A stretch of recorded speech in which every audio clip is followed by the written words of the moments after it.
Welcome to today's edition of the AI Eye, watching stock news, deal tracker, and advancements in artificial intelligence.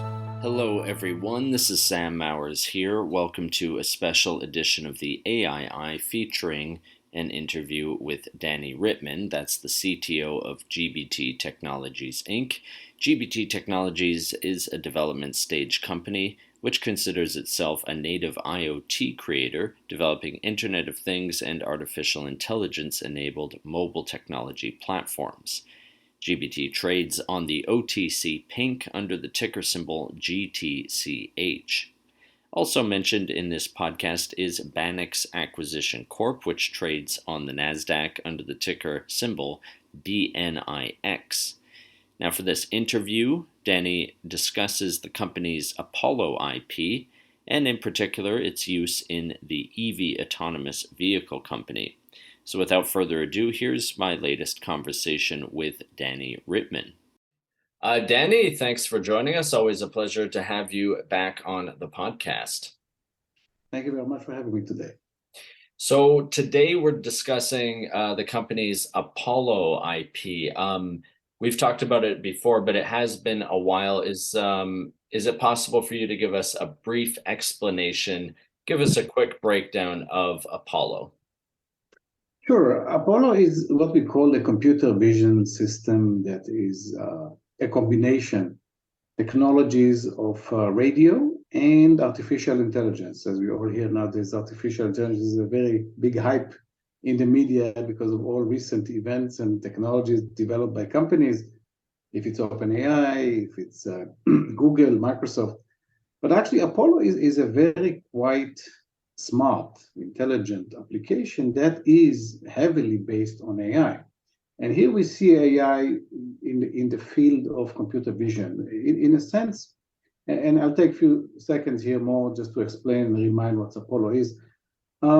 The Apollo system is what we call a AI control radio transmission that is send radio waves, electromagnetic waves into the air. They get hit, they hit objects, if it's humans, if it's live tissues, if it's a non-live object.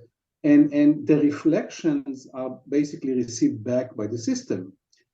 These reflections, of course, and there are millions of them, I'm talking about per second, billions, are fed into an AI engine, which is a bunch of algorithms, quite advanced neural networks, and we have plenty of others.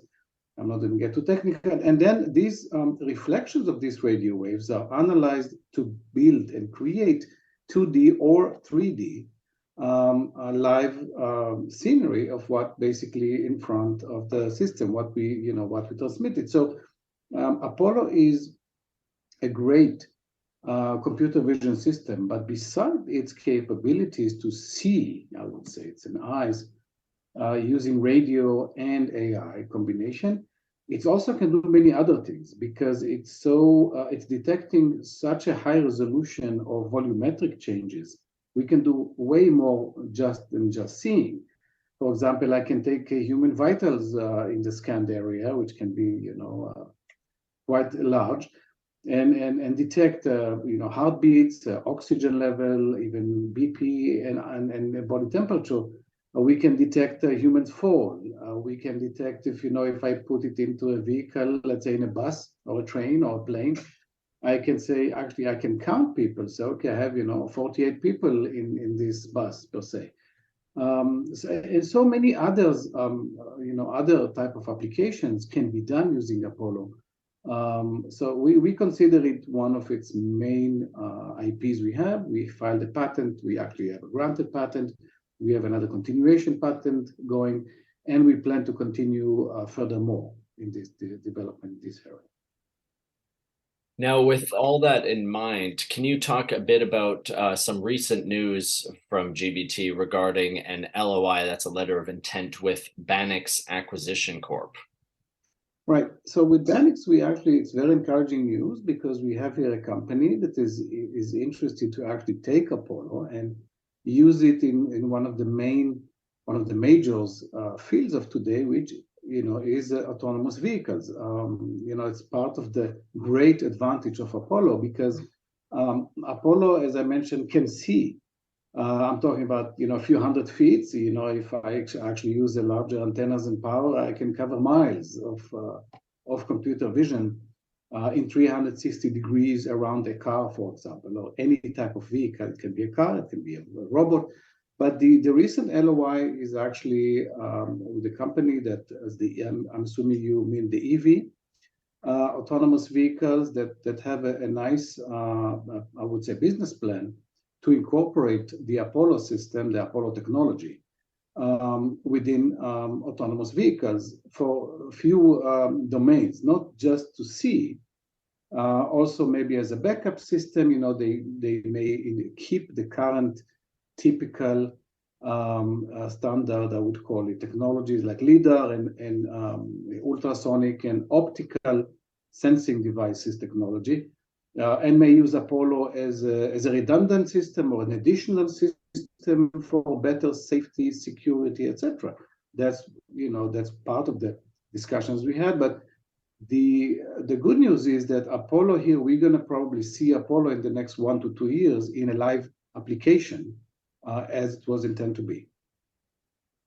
Now, Stephen Lake, the CEO of EV Autonomous, the company you mentioned there, is quoted in a recent press release as describing Apollo's value as a backup to EV's core AI and radar control sensors.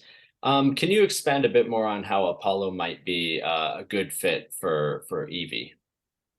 Sure. As the current, autonomous vehicles is not a new technology. We have it, I would say, almost the past 2 decades here. So there are already, quite hefty and quite advanced technologies to be used in autonomous vehicles. Some of them optical, some of them ultrasonics, and all of them are good and viable. We already see autonomous vehicle going. We have LIDAR, we have name it, and we have it.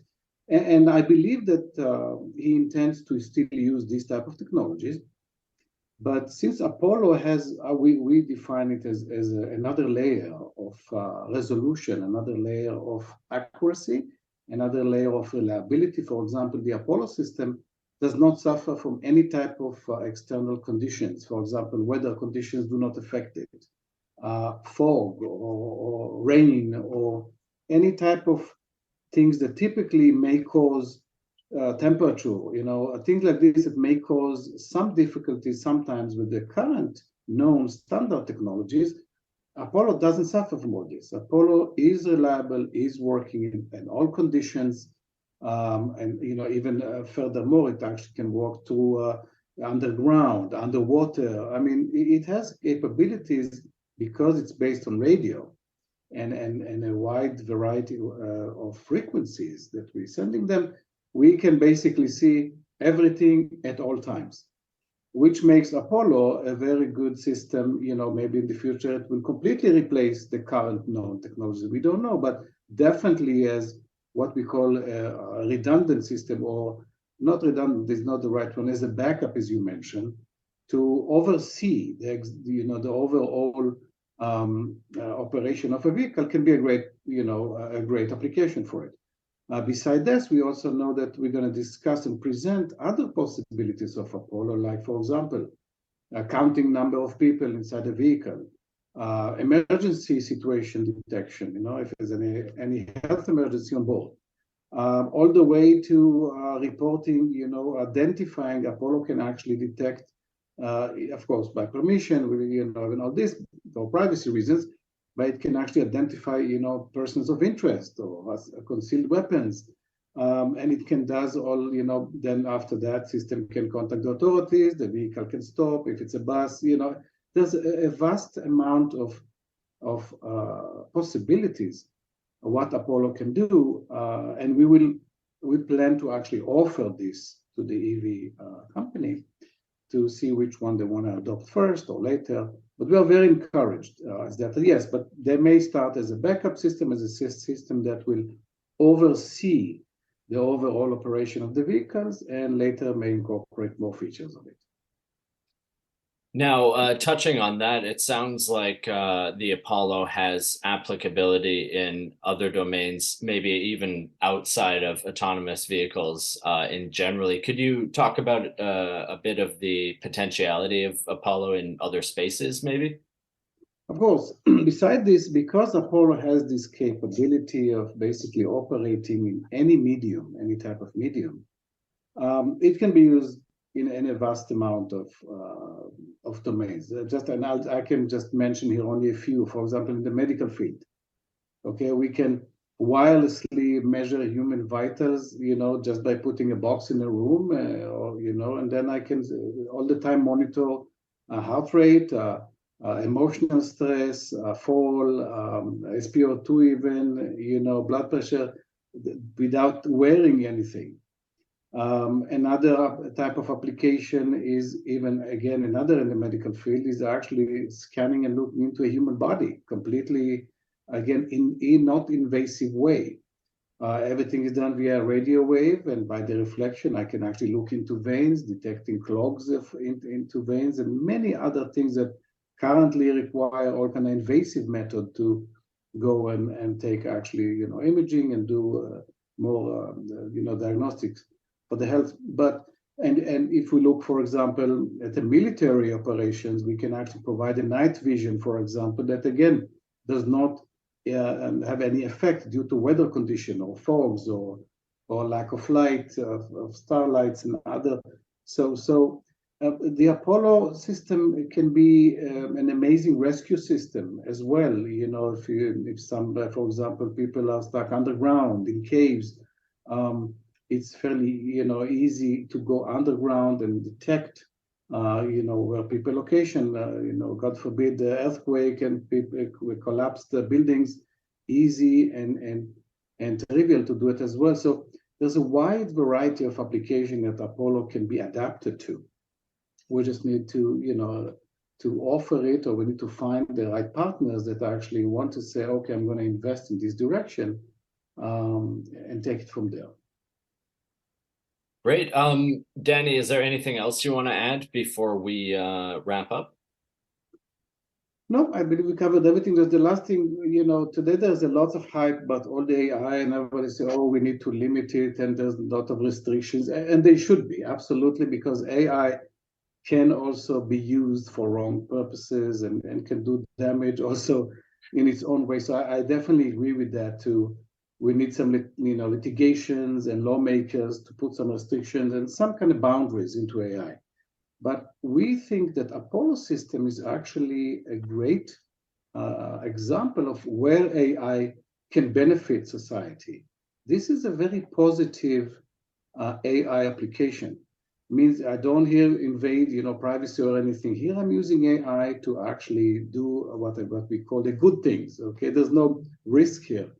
To look forward if it's controlling, giving the eyes for automatic vehicles, if it's helping in the medical field and helping people, to cure people from diseases or detect them online. So this is what we call one of the positive applications of AIs.